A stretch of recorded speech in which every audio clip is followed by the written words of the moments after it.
second T20I between India and Bangladesh has come, and the latest update that we can give you is that the India women's team have won the toss, and unlike the first match, they have chosen to bat.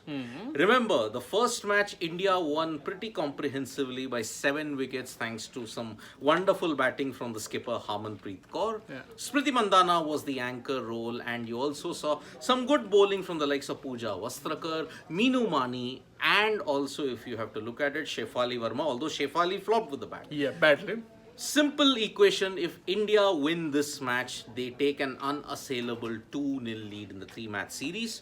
Because remember, this tour comprises of 3 T20Is and 3 ODIs, which will be played after this. So, And don't forget, in the same venue also. So if you thought the first T20I saw a little bit of a slower pitch, believe you me when we say it's only going to get slower as and when this series progresses, because they're all at the same venue. It's all at Mirpur. So you're going to be seeing the spinners come into play a lot. In fact, if you saw it really even in the first match, 114 was what India were able to restrict them to, and the spinners definitely had an impact. They were very, very hard to get away. In fact, even India, when they were chasing, because they had the advantage or the hindsight or the benefit of chasing, that when they lost a couple of wickets, they could kind of slow things down a little bit and say, okay, we'll get over the line. Yes. Because here you're not worried about stuff like net run rate. It's a bilateral, so you're good there. But I think for India, batting is the better option, because I think it kind of gives their batters a little bit of time to kind of express themselves, go out there, try and get some big runs maybe. Because again, last time Harmanpreet got a big, let's say, score, but again, she was the only one really. Smriti was probably batting. Yeah, she was batting within herself, knowing fully well that you didn't need to be going crazy. But I think today they should look to ideally target getting about 170, 180 in the first innings. Normally, this match, this match is pretty important for one particular individual who's kind of not contributed a lot, and that is Shefali Verma. Yes, absolutely. Now remember, Shefali Verma, ever since she burst onto the stage in the 2020 T20 World Cup in Australia, since that period, yes, she led India to the Under-19 World Cup. Yes, surprises, surprises, a senior member of the Indian cricket team led India to Under-19 World Cup success in the women's category, which happened in South Africa. But apart from that, her batting has really lacked a lot of aggression. Like, she started well, and then the form kind of tapered off. And I think this is something we've seen happen with a lot of players. I think, if when I remember correctly, even when Jemima broke through the ranks, she was always seen as something of an aggressive batsman. But I think having a few failures kind of made her temper her batting, become more of an anchor. I think with Shefali is very important she doesn't lose that explosiveness, because that really is what sets her apart, not just in the Indian team, but arguably I would say internationally as well. The kind of power that she has, the way she can clear the boundaries, it's very, very impressive, and I hope she doesn't lose it. But as Siddharth is rightly pointing out, form has not been her friend recently. I mean, even in the first match, got out for 0, and that is the reason why Smriti Mandhana had to play within herself, because she knew that, okay, if Shefali is the aggressor, I am just holding one end up and I will play according to my skills. But what has happened, whenever Shefali has failed, Mandhana has also struggled, and she has had to play according to a very slow tempo. And this batting first, fresh conditions, new ball, perfect opportunity for Shefali Verma to ensure that she turns her form around. Because remember, heading into 2024, heading into 2025, crucial months when you have to look at the World T20 also, and also the ODI World Cup. Because remember, in women's cricket, there is Australia, and then there is a very, very distant second or third between all the other nations as well. Exactly. So, good toss to win for India, because they are also coming back after a pretty long gap. I mean, the ODI, the T20 World Cup, that was the last time they had played. Now they are playing in fact, in between that, you had the WPL. Yeah. That is the extent of it. You had you had the World Cup, as Siddharth pointed out. You had the WPL, and then you had a long gap of just absolutely nothing, which is a bit of a shame. And it is also shameful, Shane, for the fact that, okay, we are not living in the 90s, right? We are not living in the 80s. This is 2023. It really pains an Indian cricket fan to see that there is no official broadcaster for the India versus Bangladesh. The live stream, whatever in fact, as WV is saying, he's asking, is there any live stream? Yes, Bangladesh, it is there on the Bangladesh Cricket Board's YouTube. That's it. That's the only live that you're getting of this match, and it's quite frankly terrible. I think in today's day and age, when you have so many options out there in terms of OTT platforms, and more importantly also platforms who host sport, I think you could have found, if you so cared, if nothing else, the BCCI could themselves have been premiering it on the website. You know that's something they're going to be doing for even the, the final of the Dilip Trophy, as well as the Deodhar Trophy, which will be happening soon enough. In the case of the men, I can understand, Shane, what has happened, because in March, you remember, you will all know that the BCCI media rights are Will be also up for up for renewal in the 2023-28 cycle.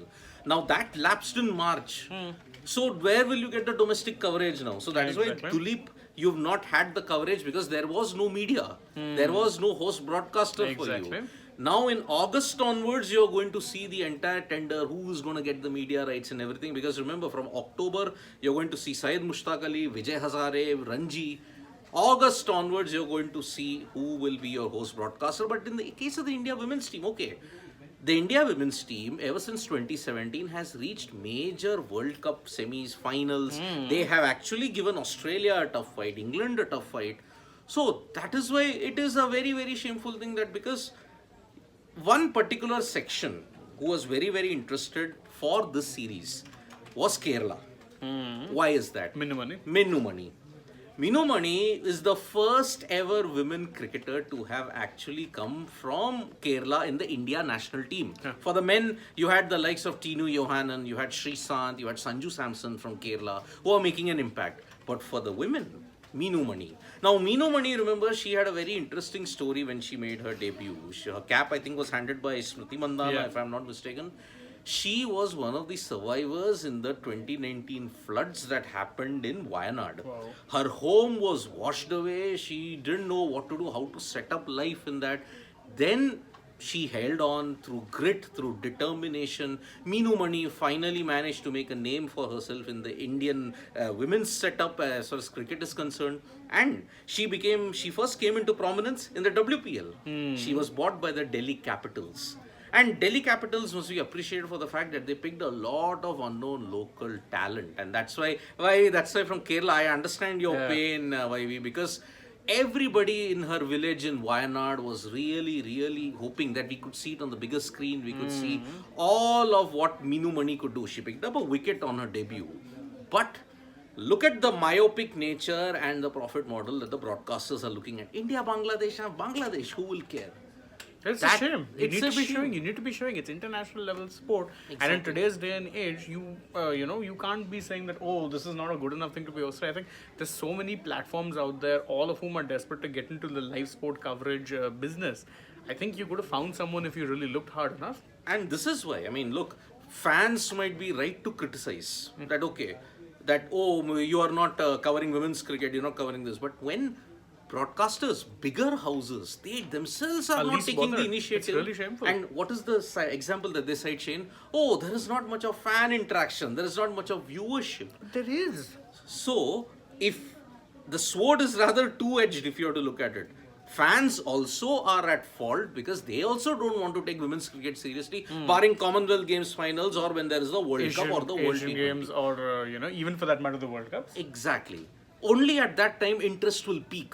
Apart from that, these bilaterals, we are not interested. Who cares? But anyway, it is India, Bangladesh. Yeah, but it's such an important thing in the broader scheme of things. Again, as we pointed out, it was the first international cricket you played in over 5 months, if I'm not wrong. WPL was in March. Yes, exactly. And the WPL happened right after the World Cup, pretty much. So February was the last time you were playing international women's cricket. You haven't played anything since. When is the last time you've heard of the men's team having like a 4-month off season? It never happens. I mean, this is the same problem that has plagued the India women's cricket team during COVID. I mean, if you look at during the COVID times from 2020 to 2021, the Australia women's team, the Black Ferns, England, West Indies, South Africa, and even Pakistan. Pakistan's women team also played in the COVID period. When did India play? After 364 days. They had a 11 to 12 month period. Oh, they were supposed to go to England for the tri-series, but logistical reasons was the main cause that, we couldn't go there for one solid year. And when the entire Indian public was craving, we want cricket, what started? The men's IPL. Exactly. That too in a bio bubble in the UAE, nothing in India. In fact, correct me if I'm wrong, 2020, there was no, even the Challenger wasn't held, if I'm not wrong. No. The T20 Challenge. India last played in that World Cup final against Australia in front of 86,000 fans at the Melbourne Cricket Ground. They next played in 2021 February. That is the kind of planning, that is the kind of seriousness that you want to give India women's cricket. And by the way, who've kind of rather matched the men when it comes to performances. Finals in most major ICC events. At the very least, semis. At the very least, semis.